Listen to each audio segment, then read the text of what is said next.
Hello dear students, आज के इस वीडियो लेक्चर में हम बात करेंगे डार्क फील्ड माइक्रोस्कोपी की। डार्क फील्ड जैसा कि नाम से पता चल रहा है, डार्क फील्ड मतलब फील्ड क्या है आपका। आप जहाँ जैसे फ़ोटो खिंचाते हो, कहीं स्टूडियो में गए तो आपका जो बैकग्राउंड होता है वो क्या है, आपका फील्ड है। उस बैकग्राउंड को अगर हम ब्लैक कर दें तो ये होगा आपका क्या, डार्क फील्ड, है ना। तो कभी कभी क्या होता है, जैसे स्टेज परफॉर्मेंस आप देखते हो तो एक फोकस लाइट आती है परफॉर्मर के ऊपर। तो उस जो परफॉर्मर होता है उसके ऊपर लाइट डाली जाती है और जो पूरा बैकग्राउंड होता है वो डार्क होता है या पूरा ब्लैक नज़र आता है। तो इसी तरह आपका क्या है, ये डार्क फील्ड माइक्रोस्कोपी में जो हमें माइक्रोस्कोपी में स्पेसिमेन है, जो हमारा सैंपल है, जो लाइव ऑर्गेनिज्म है, माइक्रो ऑर्गेनिज्म, उसे देखेंगे हम। लेकिन क्या है, उसका जो बैकग्राउंड है उसका बैकग्राउंड ब्लैक होगा और वो जो आपका माइक्रो ऑर्गेनिज्म है वो क्या होगा, उभर के आएगा। तो जैसा कि इसमें लिखा हुआ है, dark field microscopy is a technique used to observe unstained sample. इसमें क्या होता है कि हमें सैंपल को कलर करने की ज़रूरत नहीं पड़ती है। Unstained sample causing them to appear brightly against the dark almost purely and black background, जो कि मैंने आपको समझा दिया कि ये प्योरली बैकग्राउंड होगा और या तो डार्क बैकग्राउंड होगा, जिसमें जो आपका अनस्टेन्ड सैंपल है, अनस्टेन्ड माइक्रो ऑर्गेनिज्म है, जिसे हमने स्टेनिंग नहीं की है, कलर नहीं की है।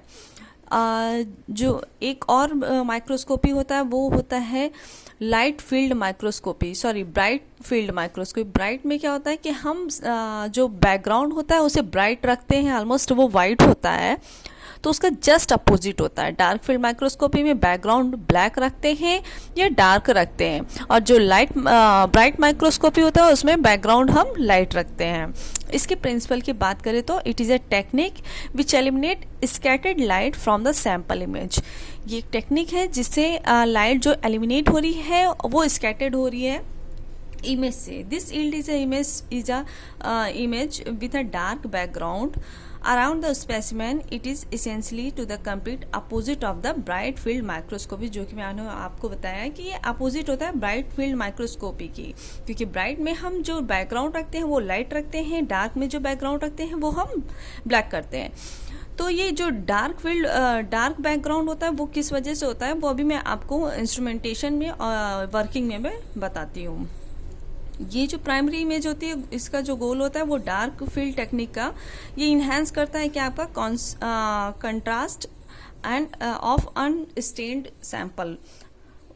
जो डार्क फील्ड रखते हैं वो इसलिए रखते हैं कि उसका जो कंट्रास्ट है सैंपल का वो क्या हो कि इन्हेंस होकर आए, काफ़ी ब्राइट इल्यूमिनेट होकर आए। ठीक है।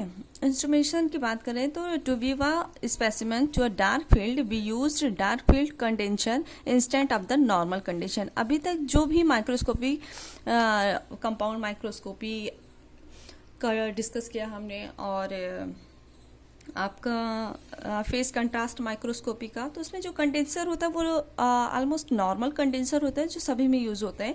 पर डार्क फील्ड माइक्रोस्कोपी में जो हम कंडेंसर यूज़ करते हैं वो थोड़ा स्पेशल टाइप का होता है। तो नॉर्मल कंडेंसर की जगह हम यूज़ जो करते हैं, इसमें जो यूज़ होता है वो ओपैक डिस्क लाइक होता है। ठीक है, होता तो वो कंडेंसर है बट ये ओपैक होता है।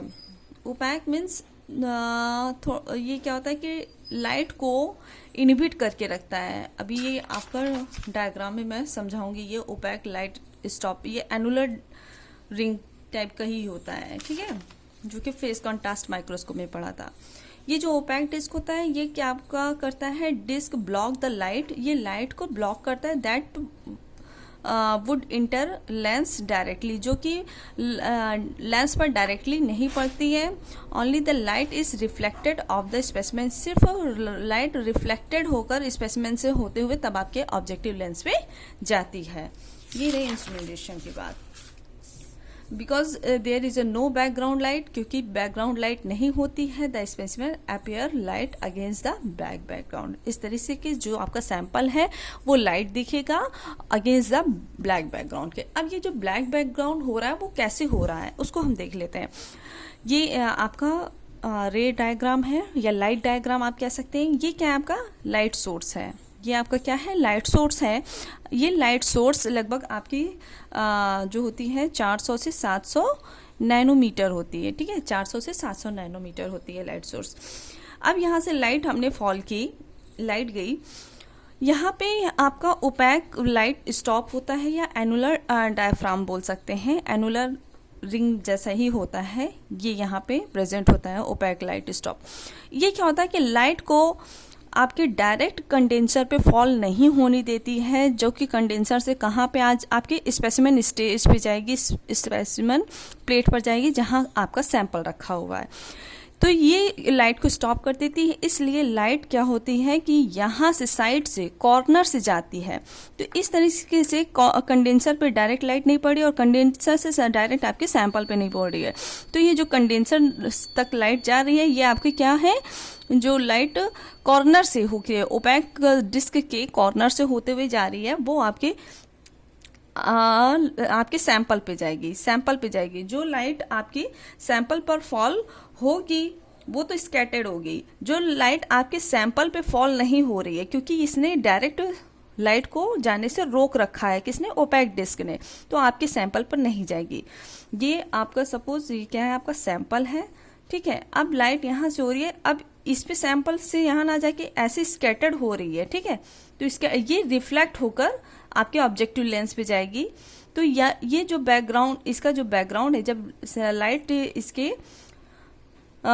इसके बैकग्राउंड पे नहीं जा रही है, लाइट सैंपल पर नहीं जा रही है, डायरेक्ट आपके सैंपल के पीछे नहीं जा रही है, तो वो क्या होगा, इसका जो बैकग्राउंड होगा वो ब्लैक दिखेगा, बाकी जो लाइट स्कैटर्ड हो रही है वो आपका क्या होगा, लाइट दिखेगा।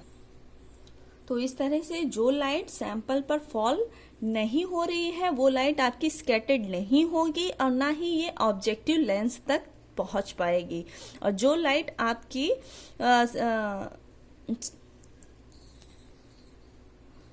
आपकी सैंपल पर इनडायरेक्ट वे में फॉल हो रही है, वो क्या होगा कि उसका सैंपल के जो सैंपल है उसे ब्राइट कर देगा, ठीक है। तो ये लाइट सोर्स है, ये एनुलर रिंग है या ओपेक स्टॉप है, ये क्या कर रही है, डायरेक्ट लाइट को नहीं जाने दे रही है, और ये इनडायरेक्टली या साइड से जा रही है आपके सैंपल पे। तो डायरेक्ट सैंपल पे ना जाने पे जो सैंपल का बैकग्राउंड है वो ब्लैक दिखेगा और जो सैंपल है वो आपको काफी ब्राइट दिखेगा, राइट। इसके एडवांटेज की बात कर लेते हैं। तो ideal for the viewing object that are the unstained and या ट्रांसपेरेंट, जो ट्रांसपेरेंट माइक्रो ऑर्गेनिज्म होते हैं उसको हम विजुलाइज करने के लिए, और जो अनस्टेन्ड माइक्रो ऑर्गेनिज्म होते हैं उसे विजुलाइज अच्छे से किया जा सकता है in the dark field microscopy.